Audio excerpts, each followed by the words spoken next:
I just got rejected for having herpes last night.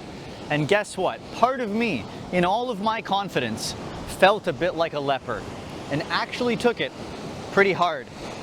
But here's the next steps that I'm gonna do, and this is how I'm gonna move forward. And this video, if you've gone through a rejection in the past or you just went through one, is gonna help you move forward too and not let this obstacle or this setback derail you for the rest of your life. First things first, I need to remember, and you need to remember, that this is part of the game. Okay, you risk rejection by the fact that you have herpes. And the actual fear around rejection, yeah, it can sting a little bit, something we want to avoid, but at the end of the day, the only way to actually find partners through disclosure is risking rejection. So in my head, I'm gonna remember that this is part of the game.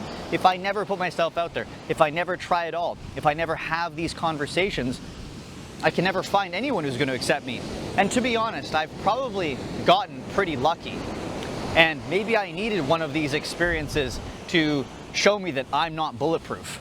But with that being said, I know I'm supposed to be the super confident guy who's got it all planned and got everything organized and resilient. But I want you to know that I am like you. I do have emotions. It can set me off if this was to happen to me. But that doesn't matter because I'm going to move forward. And what I do want to explain is that it doesn't matter. This person, their reaction about my diagnosis is not a reflection of me. It's simply their own biases about the virus itself. Now, I want to give a little bit of context as to what happened. So, we met on a dating app. They were relatively forward when it came to what they wanted. They were here on holiday from Indonesia, visiting. And they were a little bit flirty.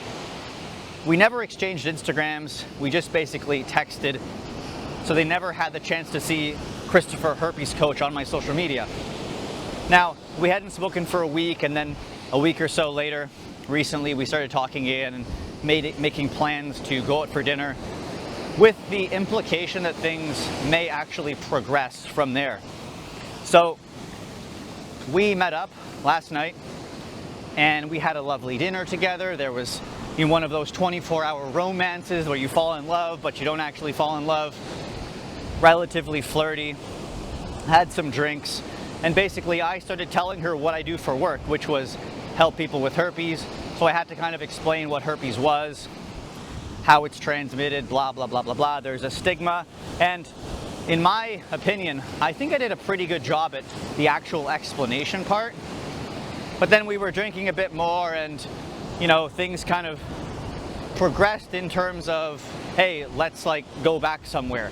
So I took her back to my place. Now, she was pretty open with this, but as soon as we got back to my place, she still sort of was mildly uncomfortable, kind of thinking do you want me to go home, or I think I want to go home or something. And I was just sort of lying there, never wanting to be too pushy.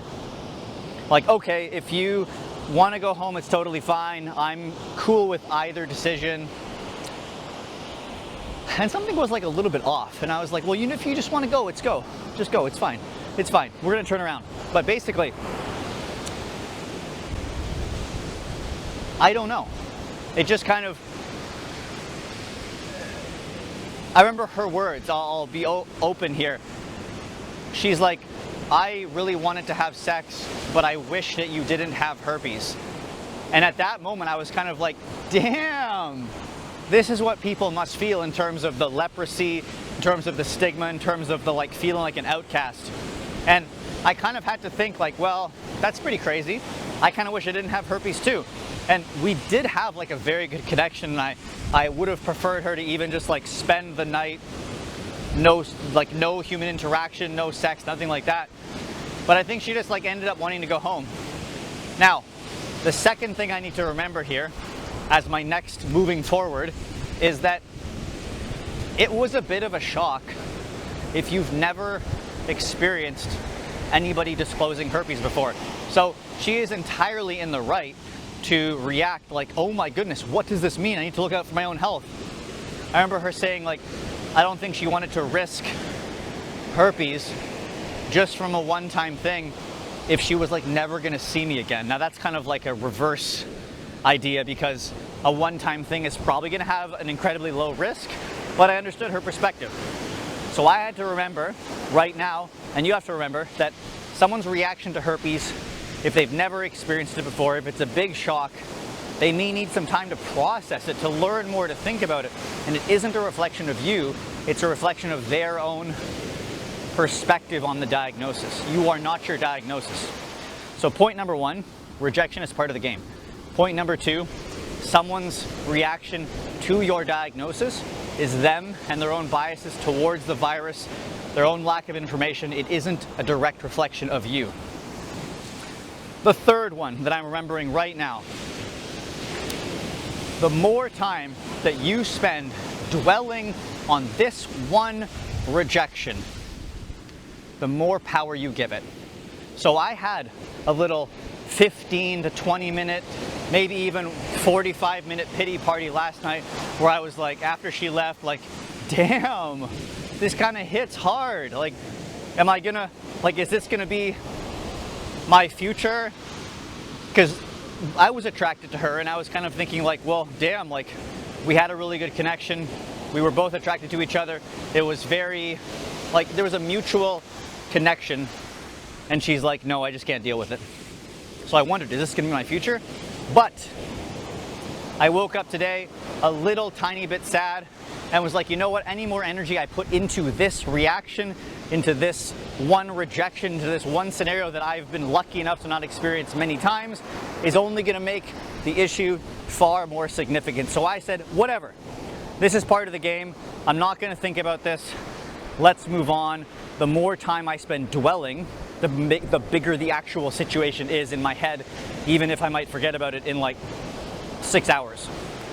That's number three. And number four, very, very important. Girls and guys are infinity, okay?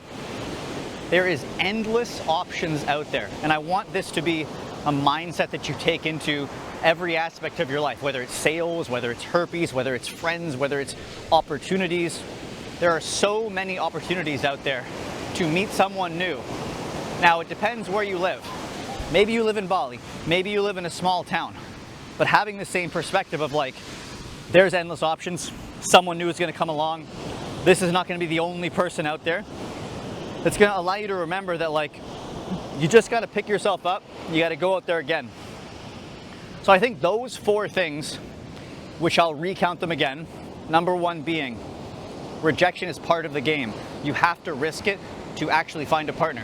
Number two is their reaction to your diagnosis and to your disclosure is simply their reaction to their own biases and misinformation and lack of information and shock of having a herpes disclosure, which we all want to make a normal and comfortable thing in today's day and age. Number three, I don't even know what the number three was. What was it? Oh yeah, the bigger you make thinking about the rejection for weeks, for months, hopefully not for years, maybe for a couple hours, the bigger you make it, the longer it's going to be to deal with. Just accept it, move on to the next person, which is number four, which is an abundance of people out there just waiting to meet you. Remember that everybody will not date you. There are many people out there to meet. The next person you meet, they could fall madly in love with you, or the next person you meet could reject you. And a couple bonus tips. You might think that your life is over after your first rejection. So maybe you've never disclosed before, you disclose to someone and you get a no like I did. Guess what? You have a 50-50 chance of your first disclosure being successful. I do not want any of you, and listen right now, this is important. Do not think that just because the first person you ever disclose to rejects you, that the next one will. There's no guarantee that you have right now, but I'm telling you, after 5 years of herpes, that everybody will not reject you. So please, if it's your first time getting rejected, go out there, date again. You never know what the next person is gonna say. You never know it might be your person. Don't hold yourself back. And our last, final bonus point is I actually forget. Let me think. Take a look at the beautiful beach. Have some calming air, breathe the sea, relax, get your stress away. The last point is this. I truly believe that there's nothing more I could have done with my disclosure in terms of confidence, providing knowledge, framing it as like an authority, leading the conversation. There's nothing more I could have done to improve my disclosure to get this person to accept me, or to make it easier for them to accept me. And that's something you can do as a bonus tip, is take a look at your rejections. Take a look at the bad interactions, take a look at the bad reactions, and analyze and say, okay, did I trauma dump, overshare, force them, like turn into a pity party? How did I go about my disclosure? Was it as best as I could do?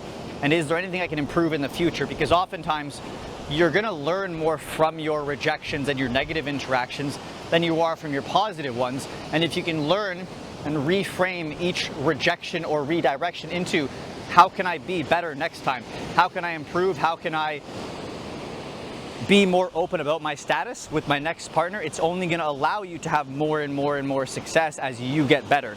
Now, if you're in a good place with disclosure, that's great. It's going to just be a numbers game at that point, so go back and try again. If you do want some help getting to a point where you can disclose with confidence and you have your self-worth back and you're educated about the virus, there's a video in the description box, a 3-step process, and we can book a call after that video and talk more about if I can help you. The last thing I want to say on this whole topic is that this morning I wake up, I'm thinking I'm never going to speak to this girl again. She's just like going to blindly reject me and never talk to me, and it was kind of like almost like a cold, callous goodbye. She sends me a huge long paragraph actually that says, like, I'm so sorry for the way that I reacted last night. I didn't want it to be insensitive. It just was a shock for me when I heard you say this. Thank you for dinner and stuff. You're an amazing person. You're so strong and healthy and knowledgeable, and you're like putting on such a brave face for all of this stuff. And then she ends up like ordering me sushi that's going to arrive like later tonight, and she's like, this is my favorite place. I've ordered it for you. It's going to come later. I hope you enjoy your dinner. And I read that and I was like, wow, thank you so much for the closure. It makes me feel much better, like you weren't just this callous person, and she's gonna go live her life and I'm gonna go live my life. And if anything, I told her too, I plan to make this video about navigating a rejection before she sent me that text message.